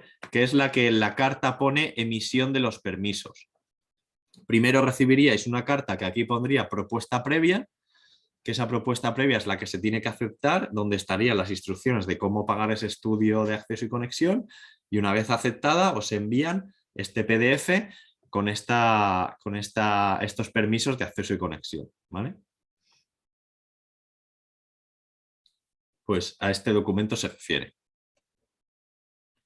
El certificado de conformidad del inversor, pues este es un ejemplo de Costal, por ejemplo. Para este certificado de Costal no es para todos los inversores de la marca Costal, sino que es para estos que pone aquí específicamente, estos modelos, ¿vale? Y básicamente es una declaración de conformidad como que está fabricado conforme a la normativa europea y que se le han hecho los ensayos electromagnéticos y demás. Este certificado del inversor o se lo pedís a quien le compréis el inversor o en muchas marcas, entrando en la página web del fabricante te lo puedes descargar directamente, pero vamos, no tiene ningún problema este documento. Este certificado no es el del dispositivo antivertido, ¿vale? Por mucho que el fabricante nos diga, imagínate que Costal dice, sí, mi Pico MP Plus, el 3.0-2, le puede escapar a que no te inyecte. Vale, muy bien, pero ese certificado tiene que cumplir esto, que esto es lo que dice la ITC-BT 40 del reglamento ahora, ¿vale? La evaluación de conformidad del dispositivo antivertido, ¿vale? Tanto si están integrados en el generador, es decir, tanto si lo hace internamente el inversor como si son externos, o sea, es un dispositivo externo que se conecta externamente al inversor, este certificado tiene que certificar estos 10 puntos, ¿vale? Tiene que llevar un esquema básico. Por lo tanto, ya el fabricante os debería dar un certificado en el que veáis un esquema de cómo está conectado eso, con las protecciones, ¿vale? Equipo de medida de potencia y clase de los transformadores de medida de potencia, porque el dispositivo antivertido está midiendo lo que se está generando y consumiendo de la red para ver si tiene que dejar de generar o no, ¿vale? El elemento de control, las comunicaciones entre esos elementos, entre el dispositivo que corta la corriente, el dispositivo que mide si hay consumo o no, ese tipo de comunicaciones. El generador tipo para los que el sistema es válido. Esto es muy importante, ¿vale? Podemos tener un dispositivo antivertido externo que solo sea válido para una marca y modelo determinado de inversor, ¿vale? Por ejemplo, podemos tener un dispositivo antivertido que funcione con un Fronius porque esas comunicaciones con ese Fronius están certificadas por el fabricante y funcionan, pero en cambio ese mismo equipo no funciona con un Costal o con un SMA o con un Huawei, ¿vale? La potencia y tipo de generación, ese algoritmo de control, las características eléctricas del generador, el número máximo de generadores a conectar y el informe de ensayos de unas pruebas específicas del apartado, esto es el apartado I4, pues el apartado I3 del anexo de la ITC 40 marca unas pruebas específicas y esos ensayos tienen que haber sido acreditados según una norma UNE. Como veis, es un certificado complejo, ¿vale? El fabricante seguramente lo que quiera sea vender equipos inversores, pero si conocéis esto, decirle, vale, pero dame un certificado. Como en el certificado no veáis esto, desconfiad. Pedirlo por adelantado antes de comprar ese material, ¿vale? De todos modos, las instalaciones sin excedentes, esto es una opinión, para mí no tienen sentido salvo obligación técnica. ¿Cuándo habla una obligación técnica? Pues, por ejemplo, en lo que hemos visto al principio de la potencia adscrita al suministro o la máxima, pues porque a la hora de hacer esa petición de potencia adscrita con la distribuidora, haya que hacer una ampliación de la red para que pueda soportar toda esa potencia vertida. Y el sobrecoste que eso suponga, pues no salga a cuenta para realizar la instalación de autoconsumo. Entonces, a lo mejor ahí sí que merece la pena decirle al cliente, oye, mira, no te vas a gastar, me lo invento, 15.000 euros en aumentar un trafo de la red para poder tú verter un excedente. Pues hacemos la instalación sin excedentes y ya está. Entonces ahí sí que es un caso en el que quizá es necesario hacerla sin excedentes. Si no, o la tramitáis como excedentes con compensación simplificada y si hay algo de excedente, algo que le pagan al cliente y más contento estará, o como sin excedente, perdón, con excedentes sin compensación y aunque no le paguen nada al cliente, pero no tendréis el quebradero de cabeza de este certificado del sistema antivertido. ¿Ok? Y por último, cuando hacéis el trámite 034, el documento que se os entrega, lo que vendría a ser equivalente a la puesta en servicio de cuando hacéis un boletín de una instalación, lo he puesto, si os fijáis, lo he puesto en todos los sitios como, entre comillas, puesta en servicio, porque no es directamente una puesta en servicio, ¿vale? Es un justificante de que habéis presentado la documentación, ¿vale? Lo pone bien claro el documento, justificante de presentación de la documentación. ¿Vale? Y si os fijáis en el pie de página de la página, dice que según la normativa se diligencia la instalación mencionada, lo que faculta a poner en servicio la instalación en el caso de que no sea necesaria la firma de un contrato de acceso técnico. Ya el propio boletín de la instalación del 034 ya os dice, ya os está dando información de que quizá hay que hacer un contrato técnico de acceso, que es el siguiente paso que veíamos al inicio, ¿vale? Y faculta al titular de la instalación a seguir con la tramitación con la distribuidora, ¿vale? Este documento es muy importante, ¿vale? Bueno, más que este documento, este trámite, porque a la hora de luego modificar el contrato de autoconsumo. No sé si os ha dado el caso pues es que hace 2 meses que a mi cliente le di el boletín de la instalación y todavía no le han empezado a pagar los excedentes porque Endesa, que qué mal lo hace todo y, ¿vale? Ahora veremos que quizá pueda haber algún fallo en esa tramitación, en todo esto que hemos estado viendo, ¿vale? Pero importante que os quedéis con el concepto de que esto es el justificante de presentar la documentación y hemos visto anteriormente lo que es el certificado de la instalación, ¿vale? Es importante llamar a las cosas por su nombre y saber a qué nos referimos, ¿vale? ¿Por qué os digo esto? Porque una vez hecho el trámite 034 y obtenida este justificante de presentación, ¿vale? Luego, cuando veamos el paso de modificar el contrato de suministro, veremos qué documentación es la que hay que presentar a la comercializadora, ¿vale? Contrato técnico de acceso, muy sencillo. Hay que hacer contrato técnico de acceso si hemos tenido que hacer punto de conexión, si no, no. En el caso de que haya que hacerlo, en el paso 8 de la ventanilla de tramitación está la documentación a presentar. La documentación a presentar es muy recurrente a la que ya hemos presentado en el 034 y a la que hemos presentado en la solicitud del punto de conexión. Por lo tanto, ya la tenemos preparada porque ya tendremos planos y esquemas. Obviamente, para hacer el contrato técnico de acceso, uno de los documentos que me pide es esta puesta en servicio o este justificante de haber tramitado la instalación frente a energía. ¿Vale? El contrato técnico de acceso únicamente se envía la documentación a la distribuidora. La distribuidora nos envía un contrato en el que el titular de la instalación tiene que firmar en todas las páginas y se devuelve el contrato firmado. Ya está. Esa es la gestión del contrato técnico de acceso. ¿Vale? Estamos hablando del contrato técnico de acceso de la instalación de generación, ¿vale? Porque la instalación de consumo ya tiene su contrato técnico de acceso con la red, que es su contrato ATR, ¿vale? El contrato técnico de acceso lo que estamos haciendo es ese contrato ATR de la instalación de generación para conectarla a la red, ¿vale? Modificación del contrato. Cuando el cliente cuando el cliente quiere acogerse al mecanismo de compensación simplificada o independientemente, siempre tiene que comunicar a su comercializadora, modificar el contrato para comunicarle la condición de autoconsumidor, ¿vale? Porque al final su comercializadora es la que le va a facturar el consumo. Entonces, ¿qué documentación hay que presentar a la comercializadora? Estos 3 documentos que indica aquí.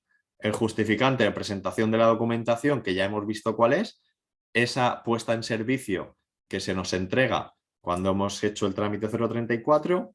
Ojo, el certificado de la instalación firmado por el instalador. Estamos acostumbrados a que para contratar un suministro solo presentamos esa puesta en servicio y no el certificado del instalador. Para modificar el contrato de suministro de ese CUPS asociado, también vamos a tener que presentar el certificado y el justificante de presentación, los dos. Además, el contrato de compensación de excedentes. Este contrato de compensación de excedentes, ahora os lo enseño también, lo tenéis en el paso 10 de la ventanilla de tramitación, el modelo para descargarlo. ¿Vale? ¿Qué es este contrato de compensación de excedentes? Este contrato tiene que estar cuando la modalidad es la de excedentes con compensación. ¿Por qué? Porque es un contrato, si os fijáis, entre el titular de la instalación de producción y el titular del CUPS.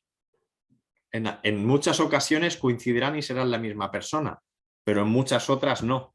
A lo mejor la instalación está a nombre de una empresa y el CUPS está a nombre de una empresa diferente, porque una es la explotadora de la nave y otra es la empresa que tiene el contrato de suministro, o porque es una nave en alquiler o en una vivienda mismo. La factura o el titular de la instalación es una persona y el titular del suministro es otra, de los convivientes. No tiene por qué coincidir. Existe la figura del productor y la figura del consumidor, porque hay una instalación de producción y una instalación de consumo. ¿Vale? Si se tienen en cuenta estos términos, facilita entender toda la tramitación. Entonces, aunque sea la misma persona, da igual. La misma persona actúa como productor y actúa como consumidor. ¿Qué dice el contrato de compensación? Básicamente lo que dice es que el productor le cede la energía excedentaria al consumidor. ¿Vale? Por eso este contrato de compensación de excedentes. En el caso de que sean la misma persona, tanto en la parte de productor como de consumidor, pues que firme la misma persona, ¿vale? Pero serán estos 3 documentos los que habrá que presentar a la comercializadora. Certificado de instalación, justificante de presentar la documentación y, por último, este contrato de compensación. ¿De acuerdo? Bueno, aquí esto simplemente era un detalle de lo que ya os he comentado, de qué supone este contrato de compensación. En algunas comercializadoras o cuando vais a lo mejor a un punto de servicio y demás, a veces se le llama contrato IDAE. O si lo veis en algún email escrito, cuando se os hable de contrato IDAE, pues que sepáis que es este contrato de compensación de excedentes. ¿Por qué le llaman contrato IDAE? Porque este modelo de contrato lo redactó el IDAE y mucha gente se ha quedado con el nombre de contrato IDAE. ¿Vale? De hecho, los que sois agentes de Feria Energía, la propia Feria Energía creo que le llama contrato IDAE, pero se refiere a este contrato de compensación de excedentes. Esto quizá os lo podría haber puesto por aquí en una... ¿Vale? Entonces, es muy importante, ¿vale?, que entendáis esto que os voy a explicar ahora. Con la información que vosotros proporcionáis en el trámite 034, ¿vale? Cuando hablo de información, hablo de referencia catastral, hablo de modalidad de autoconsumo, hablo de que si es suelo rústico o urbano, hablo de potencia instalada, hablo de que si lleva antivertido o no. Con esa información, la Dirección General de Energía, ¿vale? Esa información, ese certificado, lo presentáis a la Dirección General de Energía, ¿vale? La Dirección General de Energía, como órgano competente de la comunidad autónoma, es la que hace la inscripción de la instalación en el registro de instalaciones de autoconsumo y además le comunica la instalación a la distribuidora. ¿Vale? A la distribuidora le dice, mira, y en esa documentación obviamente también viene el CUPS asociado. ¿Vale? Entonces, la distribuidora sabe que en ese CUPS se ha puesto una instalación generadora. Volvemos a lo de antes, el autoconsumo es muy fácil de controlar. ¿Vale? Y con el intrusismo laboral, todas las empresas que están viendo negocio con el autoconsumo y se están metiendo sin ser empresas instaladoras, es muy fácil de detectarlo. Si os encontráis clientes con instalaciones realizadas por terceros, es que no me compensan, es que no ahorro, es que y demás, le pedís una factura o el presupuesto, nos lo pasáis a SINEM y nosotros, si es necesario, denunciamos todo ese intrusismo laboral, ¿vale? A lo que os estaba contando. Todos esos datos de esa instalación viajan de vuestra documentación a energía y de energía a la distribuidora. Y por otro lado, la distribuidora también tiene los datos que le habéis comunicado de la solicitud de acceso y conexión. Por lo tanto, si no coinciden esos datos, la distribuidora rechazará esa información de esa instalación de generación. ¿Vale? En la ventanilla de tramitación, en el paso 6, vosotros podéis saber si vosotros habéis puesto algún dato erróneo, Energía os comunicará anomalías sobre esa instalación. ¿Cómo podemos saber si nos comunican anomalías? ¿Vale? Pues me vais a permitir que os comparta un momento la ventanilla de tramitación, ¿vale? Ya que hemos hablado tanto de ella. ¿Vale? ¿La estáis viendo? ¿Me podéis confirmar que estáis viendo la página de Dirección General de Energía? ¿Por el chat alguien que me diga que sí? Vale, perfecto.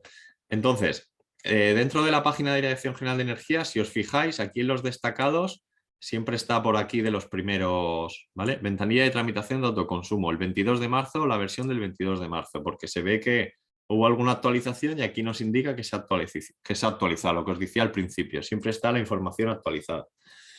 Vale. Dentro de la ventanilla de tramitación, ya hemos comentado alguno de los pasos. Estaríamos en este paso, en el de la tramitación de la instalación, en el trámite 034. Aquí dentro tenéis un apartado que es la consulta del estado administrativo del expediente. ¿Vale? Si accedéis a esta consulta con el certificado digital, con el CUPS de la instalación y el DNI del titular, ¿vale? Os vais a un formulario como el de la tramitación de un boletín, digamos, o del trámite 034. Como veis, esto está la apariencia de los trámites. Le decís que no sois, que sois un representante, que no sois, con el DNI del titular de la instalación, que es el que aparece en el certificado, y el CUPS asociado, hacéis una consulta, ¿vale? Y os entregará un documento, os voy a poner un ejemplo, que tengo uno por aquí, si no me equivoco, de cómo saber si la instalación la hemos tramitado correctamente. ¿Vale? Ahora os enseño uno y lo veréis enseguida.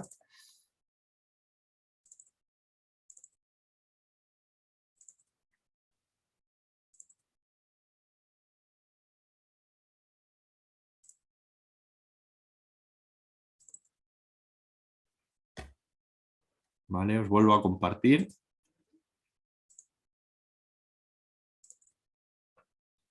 Vale, ¿veis? Ese trámite de consulta inmediatamente os genera un PDF, ¿vale? Y os dice, en función de ese DNI y ese CUPS, como ya habréis hecho ese trámite 034, os puede decir, esa instalación está pendiente de revisión. Eso quiere decir que un técnico de la Dirección General de Energía está pendiente de revisar los datos que le habéis puesto, porque puede encontrar alguna incongruencia en la documentación que hayáis presentado. Os puede decir que tiene anomalías y os diría qué anomalías tiene. Pues, por ejemplo, me indicas una modalidad de autoconsumo sin excedentes y en el esquema unifilar no me lo pintas, o el certificado que me has adjuntado no se corresponde con el certificado del sistema antivertido que hemos estado comentando, ¿vale? Entonces, esa instalación estaría bloqueada en la Dirección General de Energía, por decirlo de alguna manera. ¿Por qué? Porque vuestro trámite 034 tiene deficiencias. Si está todo correcto y está todo bien, la Dirección General de Energía se la comunica a la distribuidora, que esto sería este caso. Os dirían, el expediente está cerrado por parte de Energía y comunicado a la distribuidora. Han enviado el archivo A1 a la distribuidora. Los datos que Energía ha comunicado son los que vosotros habéis indicado en el boletín. En la modalidad de autoconsumo, con excedentes, con compensación, cuál es el CAU, que ya se habrá solicitado previamente, cuál es el CUPS asociado, cuál es la potencia nominal de producción, es decir, la potencia del inversor, el código del envío y la fecha en la que la Dirección General de Energía se la ha comunicado a la distribuidora esta instalación. ¿Vale? Pues el saber si se ha llegado a comunicar a la distribuidora lo podéis hacer mediante este trámite de consulta del paso 6 de la ventanilla de tramitación. ¿Vale? Os vuelvo a compartir la presentación.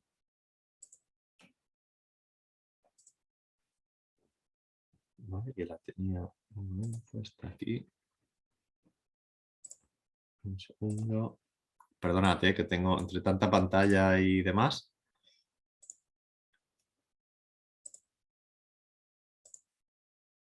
¿Vale? Aquí la tenéis, la presentación nuevamente. Entonces, vemos si está comunicada a la distribuidora. Este trámite, desde que vosotros hacéis el trámite 034 hasta que está comunicada a la distribuidora, estaremos hablando entre una semana a 10 días, ¿vale? Creo, más o menos, porque creo que Energía comunica semanalmente las instalaciones que le tramitan a la distribuidora. Puede haber un delay de días, ¿vale? Una vez ya vosotros haciendo esta consulta veis que está comunicada a la distribuidora, como si os habéis fijado en el documento, se sabe cuál es el CUPS asociado, la distribuidora con ese CUPS sabe a qué comercializadora corresponde y la distribuidora se la debería de comunicar a la comercializadora y decirle, oye, que sepas que este CUPS que está contratado contigo, que hay una instalación de autoconsumo. Y en ese momento la comercializadora debería de ser la que enviase una comunicación al cliente para decirle, oye, mira, me ha llegado la comunicación de esta instalación de autoconsumo con estas características, modalidad de autoconsumo con esta potencia y demás, vamos a modificar el contrato. Para modificar el contrato, ¿vale? Envíame el justificante de presentación, el certificado de instalación y el contrato de compensación de excedentes, ¿vale? Hasta que todos estos pasos no se han completado correctamente, si el cliente va directamente a su comercializadora a modificar el contrato de suministro, se va a pegar contra una pared, porque la comercializadora le va a decir, lo siento, no me consta la instalación comunicada. ¿Por qué? Porque la distribuidora no se la ha comunicado. ¿Por qué? O porque hay o porque energía todavía no se le ha comunicado a distribuidora y distribuidora comercializadora, o porque ha habido alguna anomalía en el trámite 034. Entonces es muy importante que sepáis esta secuencia, ¿vale? Pero bueno, tenéis un poco la herramienta de saber si se ha llegado a comunicar a la distribuidora. ¿Vale? Y por último, cuando son en instalaciones conectadas a través de red o autoconsumo colectivo, es requisito el tener un contador de generación neta que mida toda la energía neta que se genera para poder hacer un reparto. Cuando ese contador de generación neta habrá que preparar un nicho de contador igual que el contador de consumo, ¿vale? Y se añade, digamos, la gestión de tener que solicitar a la distribuidora la comprobación de la instalación de medida, ¿vale?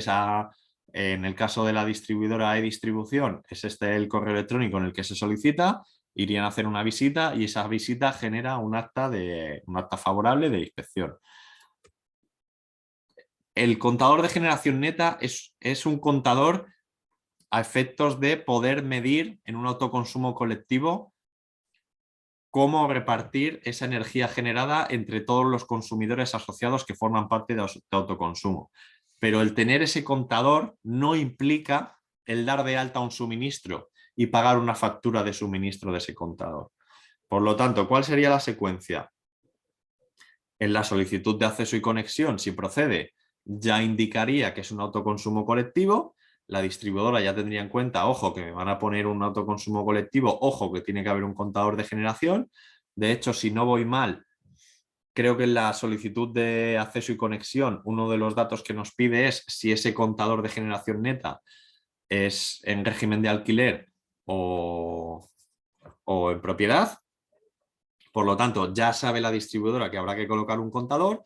Cuando realizo la instalación y preparo el nicho, hago la inspección, ya tengo un acta favorable de dónde va a ir colocado ese contador y cuando uno de los consumidores asociados a ese autoconsumo colectivo modifica su contrato de suministro, por lo que nos ha indicado a nosotros la distribuidora, es en ese momento cuando, como hay una modificación de contrato de suministro que genera una comunicación ATR a la distribuidora, de decir, oye, distribuidora, vale, que aquí ya se pone en marcha este autoconsumo. Y eso forma parte de un autoconsumo colectivo que la distribuidora ya conoce. En ese momento es cuando se genera la orden de ir a colocar ese contador de generación neta. ¿Vale? Y nada más por mi parte. Hasta aquí sería un poco, pues eso, todos esos pasos a tener en cuenta en la gestión y tramitación de instalaciones de autoconsumo. Vale, veo por aquí.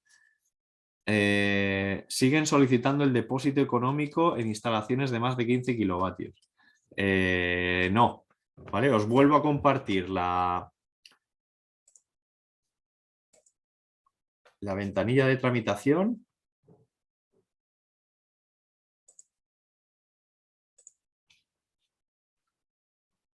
¿Vale? En el paso 2, en la solicitud de acceso y conexión, antes sí que uno de los documentos que te pedía para el punto de conexión era el justificante de haber pagado, haber depositado un aval o haber realizado el depósito de una cantidad de dinero en función de los kilovatios de la instalación. Esto era obligatorio para instalaciones de más de 15 o de más de 20, ahora no me acuerdo el límite, ¿vale? Pero aquí, si os fijáis, hay una nota, ¿vale? En un Real Decreto Ley del 22 de diciembre del 2021, como veis esto es bastante actual, ¿vale? Se modifica que para una modalidad de autoconsumo con excedentes de menos de 100 no hay que presentar esa garantía económica, ¿vale? Por eso no lo he mencionado en esta presentación, porque no, hasta 100 kilovatios no, ¿vale? Todo esto que hemos hablado, hablamos siempre de instalaciones hasta 100 kilovatios. Y vosotros me diréis, vale, y si tengo un autoconsumo de más de 100 kilovatios, por ejemplo, un autoconsumo en una nave industrial, ¿vale? Se puede, pero tenéis que tener en cuenta que ya no estamos hablando de la ventanilla de tramitación única de instalaciones de pequeña potencia, que estamos hablando hasta 100 kilovatios, ni es el trámite 034, que es instalaciones hasta 100 kilovatios, ¿vale? Si alguna vez tenéis el caso, que sepáis que existe también esta ventanilla de tramitación de instalaciones de potencia superior a 100 kilovatios. La mayor diferencia cuando ya estamos hablando de instalaciones de generación de más de 100 kilovatios es que son instalaciones que requieren de autorización administrativa previa, ¿vale? Y ya ahí la gestión y la tramitación ya se, bueno, no es que se complique, pero sí que ya hay que tener en cuenta, pues eso, una administración, una autorización previa de la administración y demás. Pues aquí tenéis también una ventanilla de tramitación con los pasos a seguir, ¿vale? Para más de 100 kilovatios. Lo que hemos comentado hasta hoy aplica para instalaciones hasta 100 kilovatios. En el caso de tener una instalación de más de 100 kilovatios de potencia instalada, pero con el vertido limitado a menos de 100, la manera de tramitarla sería con la ventanilla de tramitación de las de menos de 100. ¿Ok? Bueno, no sé si tenéis preguntas o cuestiones. O en alguno de los pasos, alguna instalación que hayáis estado tramitando, que se os haya dado algún caso, alguna situación.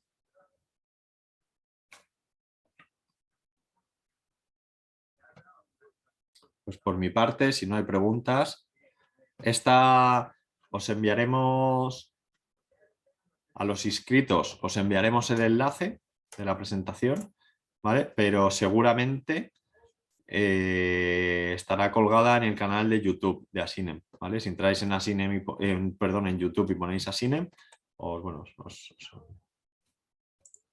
pongo un ejemplo por aquí que estáis viendo, ¿vale? Aquí en Asinem, dentro del canal de YouTube de Asinem, tenéis pues eso, vídeos de los diferentes webinars que hemos hecho, o el que hablamos. Este último, por ejemplo, es muy interesante, de las funcionalidades de la web de la distribuidora, de cómo hacer una petición de suministro a través de aquí, que a través de esta web, de este área privada, también se puede hacer la solicitud del CAU que veíamos antes, también se puede hacer la solicitud de acceso y conexión. Si queréis ahora os enseño un poco el entorno, que lo veáis, ¿vale? Por aquí veo que me preguntan: ¿por qué se le permite a la distribuidora bloquear contratos con excedentes con todo en regla? No, no es que los bloqueen, Verónica. Es que en este proceso de... Vuelvo a la diapositiva anterior que os mostraba, ¿vale? En este paso de trámite 034, energía revisar, comprobar que todo está bien, comunicar a la distribuidora y distribuidora comunicar a comercializadora, detrás de todo este trabajo hay personas al final haciendo labores. Entonces no es que lo bloquee la distribuidora, es que a lo mejor desde que tú haces el boletín del trámite 034 hasta que energía lo revisa y se lo comunica a la distribuidora, a lo mejor pueden pasar 2-3 días o 4, o si coincide que comunican los martes a las 10 de la mañana, tú has tramitado el boletín el martes a las 6 y hasta el martes siguiente no se lo han comunicado. Puede haber ese retraso de esos días debido a esa secuencia temporal. Pero si está todo correcto, hablamos de meses, entonces ahí es que pasa algo. Ahí pasa algo. Ahí puede pasar que la información que le está llegando a la distribuidora del trámite 034 no concuerda con la de la solicitud de acceso y conexión. Porque a lo mejor, o porque no hay solicitud de acceso y conexión y debería haberlo, puede haber ese tipo de incongruencias. Esto lo ideal es que nos paséis el caso, el el número de expediente de la solicitud de acceso y conexión y preguntamos directamente a distribuidora. ¿Hablamos de un autoconsumo colectivo o un individual? ¿Vale? Porque el colectivo sí que es ahora cuando se están empezando a instalar, es ahora y lo que estamos detectando que hay retrasos es en la colocación del contador de generación neta. Ese proceso último que os he comentado, que de cómo se genera la colocación de ese contador, pues claro, al ser algo nuevo, muy tal, todavía no está muy fino. En un individual no debería haber problemas. Ya te digo, pueden venir de la información del punto de conexión no coincide con la del boletín, que haya un fallo en el boletín y tengamos una anomalía en el trámite de 034. Podría ser también tema de la potencia adscrita que veíamos al principio, que estemos haciendo una instalación de generación de una potencia superior a la adscrita y haya que hacer esa gestión del aumento de la potencia adscrita. Puede haber muchos. Bueno, a ver, muchos. Es ver y detectar dónde está el problema. ¿Distribuidora qué os dice?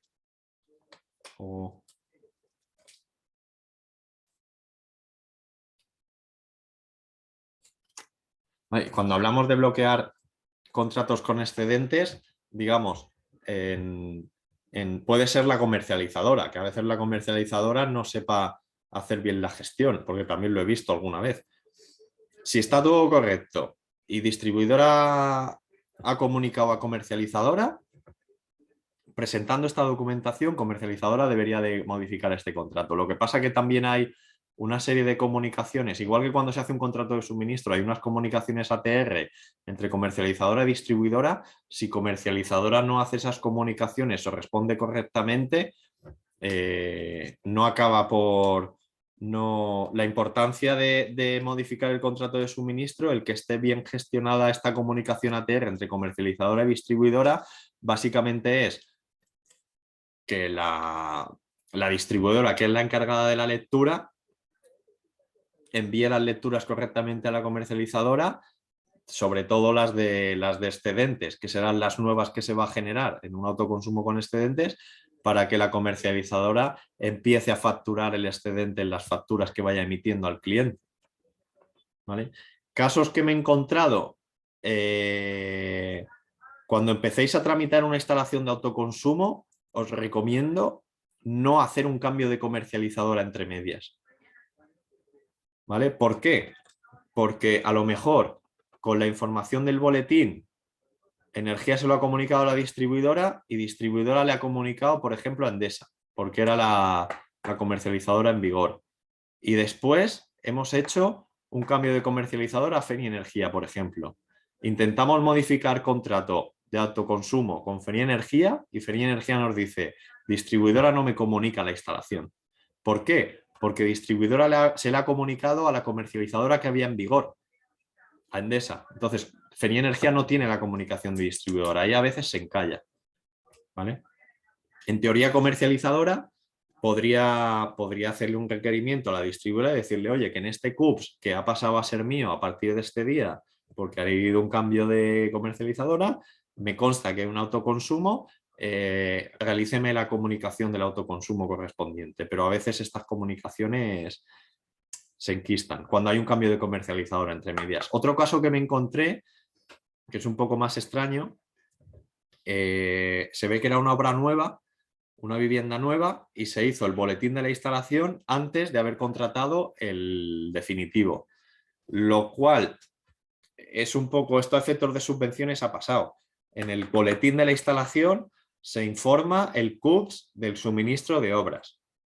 Por lo tanto, a la hora de ir a modificar el contrato de suministro, modificar un suministro de obras para conectar un autoconsumo no tiene sentido, porque el CUPS de obras va a ser finito. Cuando acabe la obra y la licencia de obra, el CUPS desaparece porque no va a ser el mismo que el definitivo. ¿Vale? Puede haber temas de esos, ya te digo. pasarnos el caso y lo consultamos con distribuidor a ver qué está pasando.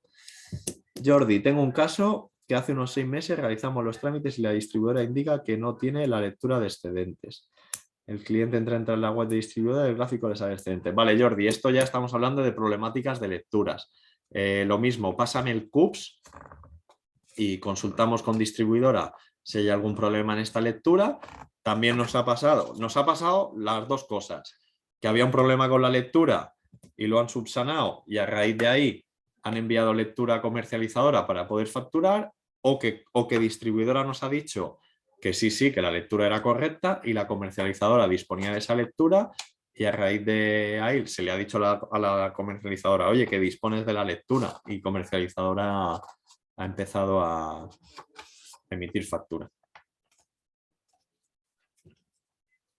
Vale, gracias a vosotros también, como siempre, por la atención y la asistencia. Y bueno, si queréis alguna pregunta más, no sé si Jordi, si os haga.